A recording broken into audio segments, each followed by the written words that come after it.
Here is the clock, the Trumpton clock, telling the time steadily, sensibly, never too quickly, never too slowly, telling the time for Trumpton. Steadily, sensibly, just like a clock, an ordered world and an order that exists just for Trumpton. Today I'm going to be comparing Trumpton, which was a kids show that aired here in Britain in the 1960s, with Raggy Dolls, a kids show that aired here in Britain in the late 1980s when I was a kid. And I'm going to be giving Boomer Waylon, Gen X Daria, and Millennial Medicine the episode off this week because I want to focus on some of the socialization techniques that each of them had to face. Trumpton was a show that was made by a member of the silent generation, a man who was born in 1921, Gordon Murray, who was quoted as saying, "Children grow up far too soon.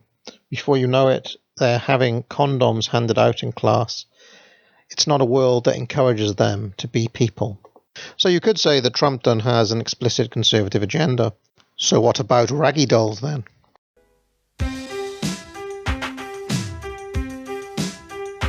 It's not much of a life when you're just a pretty face. Just to be whoever you are is no disgrace. Don't be scared if you don't fit in. Look who's in the reject bin. It's the Raggy Dolls. Raggy Dolls. Raggy Dolls. Raggy Dolls. Where Trumpton starts with the cosmic ordering of time, a frame that automatically places us in a situation where there are principles bigger than any one person, Raggy Dolls starts with this unmistakably boomerish paean to the self, sung by Neil Innes, hero of the Boomer Truth regime, who also provided the script for this series. He's famous, of course, for working with Monty Python. But let's think about what he's saying. It's not much of a life when you're just a pretty face. Just to be whoever you are is no disgrace. So the very first line rejects the ancient standard of beauty and reduces it to just a pretty face.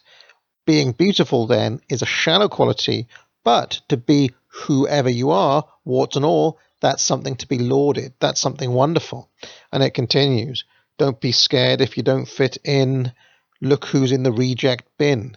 It's the Raggy Dolls, dolls like you and me.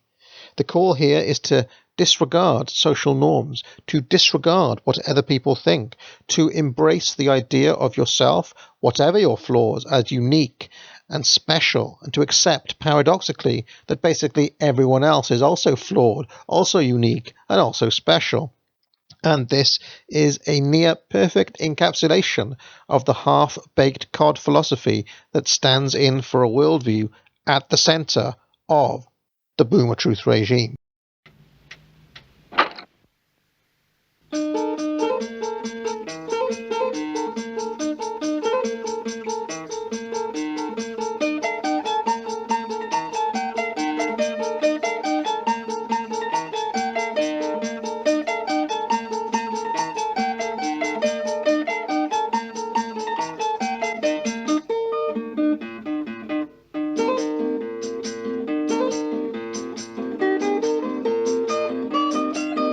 And as Thomas Tripp the milkman from Camberwick Green passes by on his daily delivery, we see this community in which everyone has their role to play in the great chain of being, in which the policeman has respect, in which the authority of the mayor is unquestioned, in which the milkman, the baker, the printer, the flower woman, and so on, each respond to their sacred calling by proving their worth to the whole community through being useful to their fellow man.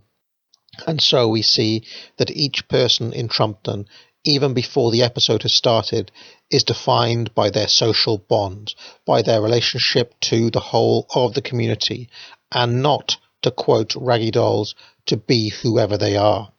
This is a vision of an ordered society, a society ordered by time, a society ordered by hierarchy, a society ordered by the inherent worth of the local community.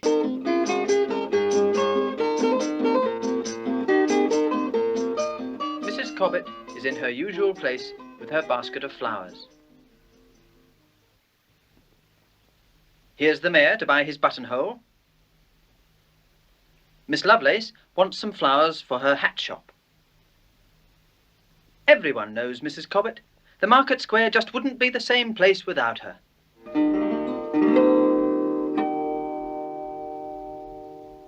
But one morning, Mrs. Cobbett didn't come.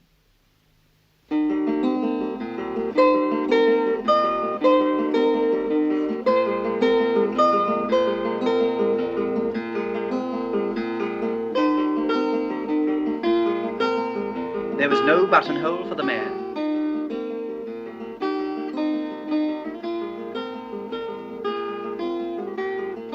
There were no flowers for Miss Lovelace.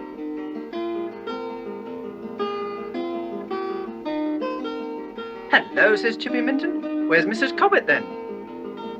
Nobody knew. Morning, Chippy, says Mr. Munnings. Come to mend my broken chair? That's right, says Chippy. If Mr. Munnings wouldn't mind waiting for his chair, I could pop along and see what's happened to Mrs. Cobbett. She lives next door to me. Mr. Munnings doesn't mind at all, and the mayor thinks it's a splendid idea.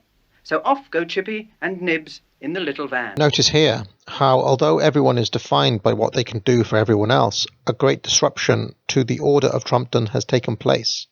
Mrs. Cobbett, a fixture of the village square and a pillar in this community, is missing, and so people are willing to put aside their immediate short-term interest to see what has happened.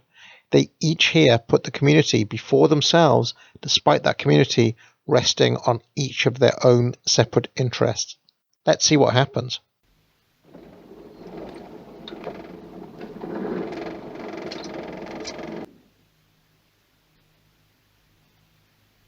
Oh, Chippy, says Mrs. Minton, I've been that worried about Mrs. Cobbett. There's this great branch fallen off the tree clean through her roof. I wonder you didn't notice it when you went out this morning. I always said about that old tree. Yes, yes, dear, never mind that now. Wonder if I ought to break the door down or something. She might be hurt in there. Here she is. Here she is, cries Nibs. And out comes Mrs. Cobbett herself, unhurt, but very dusty. Are you all right? They ask. Perfectly all right, thank you, my dears, she says. Just a mite dusty, that's all. It's my poor flowers I'm worried about. I just put the basket ready when crash, bang, down comes the ceiling. Great lumps of plaster and stuff all over the place and the flowers all crushed to bits. I've been all this time cleaning up and sorting out what's left. Poor Mrs. Cobbett, says Mrs. Minton. Let me help you clear up. That's very kind, but I must get to the market square. I've never missed a day there for 40 years, only Sundays. Hop into my van then, Mrs. Cobbett, says Chippy. I'll have you there in no time.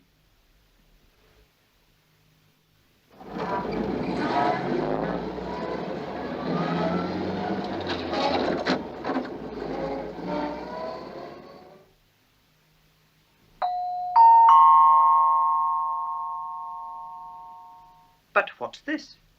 A shiny ice cream van has taken Mrs. Cobbett's place by the statue in the market square. Now, it cannot be underestimated what a massive threat Tony is here to life as everyone knows it in Trumpton. Mrs. Cobbett has just told us that she hasn't missed a day selling flowers in 40 years. And now this interloper, this outsider, who one suspects may also be a foreigner, an Italian, has stolen his spot and started selling a new product. It's a cruel invasion of capitalism, of modernity, of the outside world into this safe and cosy village. So how will the community deal with this? Let's see.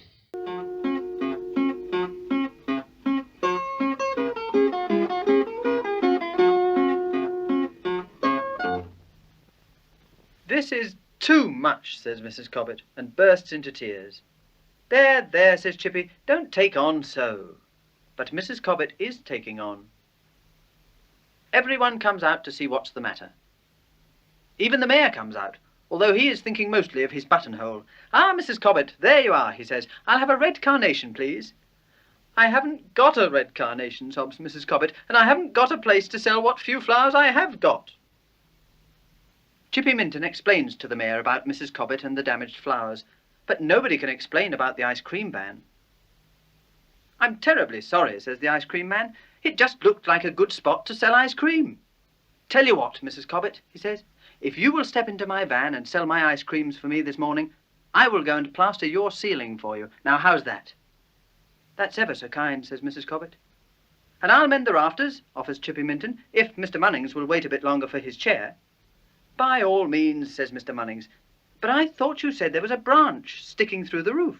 Won't it have to be moved before you can do the ceiling? Nobody had thought of that. Leave it to me, says the mayor. I shall summon the fire brigade. Mr. Troop, kindly go and ring up Captain Flack. Ask him to remove the obstacle at once. Yes, your worship, says Mr. Troop. And we don't need to play out the whole rest of the episode to see how this plan works. With a single stroke, Mr. Antonio, the ice cream man, endears himself to the entire community by, as the economist Ronald Coase would call it, internalising the externality. Mrs. Cobbett turns out to be amazing at selling ice creams, and despite losing her entire stock of flowers and having a tree fall onto the roof of her house, ends up landing on her feet because the entire community helps her out. What's remarkable about the solution found here is that it relies on the absolute trust within this community, which is readily understood and taken for granted by all. And Mr. Antonio, the outsider coming in, can see that and buys into it and becomes a part of it. And so, after helping Mrs. Cobbett out of a tight spot, he earns the trust of everyone in the town, and it's much easier for them to accept him despite his difference from them after this. But there is also absolutely no question of what the expected social and moral norms are here. If Mr. Antonio had reacted in a different way, one might wonder what the citizens of Trumpton might have done. One morning, Claude put 7 eggs into a saucepan. Good, thought Sadsack. Boiled eggs for breakfast. My favourite. The clock ticked away. 1, 2, 3 minutes. I like them when the yellow's all runny. Immediately, can I just point out the different relationship that Sadsack has with time here from the citizens of Trumpton? Whereas in Trumpton, the clock looms over the town as an ordering principle. Here in Raggy Dolls, time is just a barrier between Sadsack getting to eat his eggs. Or does he get to eat them? Said Sadsack, licking his lips. Excusez-moi?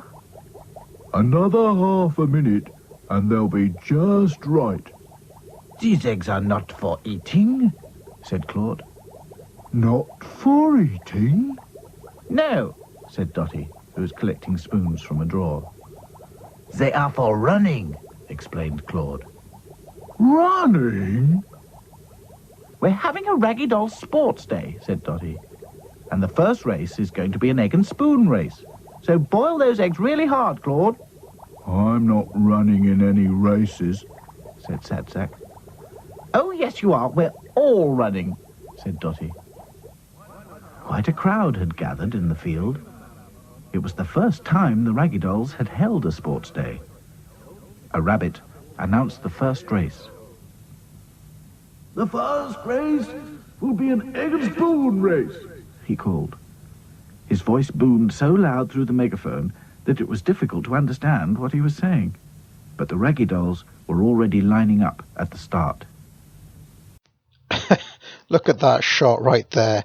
That's the boomer truth regime dream in one shot. 7 different people, diversity you might say, each with their own little quirks that make them special. This was the idea that was pumped into us over and over and over again as kids. Over and over again. You're an individual. You're special. The things that make you you should be lauded. Don't let anyone tell you otherwise. Over and over again. Oh, you know, you don't want to be normal. Who wants to be normal? You know, all of it, that's the idea. Over and over. This right here is the boomer dream. They each had an egg and a spoon, and the rabbit called, Get ready! Get set! Go! And blew his whistle. off they raced. Come on, Claude! Come on, Dotty! Princess, Lucy, keep at it! Run, run! Yelled the crowd. The Raggy Dolls kept bumping into each other because their eyes were on their eggs. But it was soon clear who would win. Well done, panted Dotty. I could see I was in front, so I just kept going, explained back to front. Sad Sack was still in the middle of the field, picking up his egg for the 100th time. The race is over, called Dotty. You can stop running, crackled Hi-Fi. Someone had to be last, said Lucy kindly. The next race is a sack race, announced the rabbit. A what race? Gasped Sad Sack. A sack race, explained Dotty. We have to get into sacks and hop. But you won't need to get in a sack because you're a sack already. I'm not hopping anywhere, said Sad Sack. Spoil sport, snapped Dotty again. I'm not a spoil sport. Yes, you are. No, I'm not. You are. I'm not. Prove it then. I will too. Incidentally, Dotty was always an immensely overbearing, bossy bitch in the show, and always assumed the leadership role, effectively dominating everyone else in every single communication. I doubt Neil Innes or anyone else was thinking about this at the time, but it's interesting now to look back on the idea that we'd be having overbearing women telling us what to do all the time, said Sad Sack. On your marks, everyone. Get ready. Get set. Go. Boomed the rabbit. The Raggy Dolls hopped like kangaroos. First Claude led the field, then Hi-Fi, then Lucy, who was carrying one of her legs because she said it was easier to hop that way. Lucy, Lucy, Lucy, yelled the crowd as Lucy hopped past the finishing post. Well done, panted Dotty. Where's Sad Sack? I haven't started yet, said Sad Sack. Oh, really? I thought if I waited till you were all tired, I'd catch up and beat you all, explained Sad Sack. It seemed a good idea at the time. It was a very silly idea, said Dotty. Do buck up, Sad Sack, and join in properly. So you get the basic idea here. They have a race or some event. Sad Sack messes up. Dotty tells him off. Rinse, repeat. They go through a number of these events. You know, there's a long jump and a high jump and various others. But let's skip to the denouement, shall we? So there it is. The moral of this story is that it's all right if you're an overbearing, bossy cow, and it's all right if you're a big fat pig, because we'll accept you and celebrate you no matter what. Now here's a medal for you two. Well done, everyone. Well done. Now get out. Pew, pew, Barney McGrew, Cuthbert, Dibble, Grub.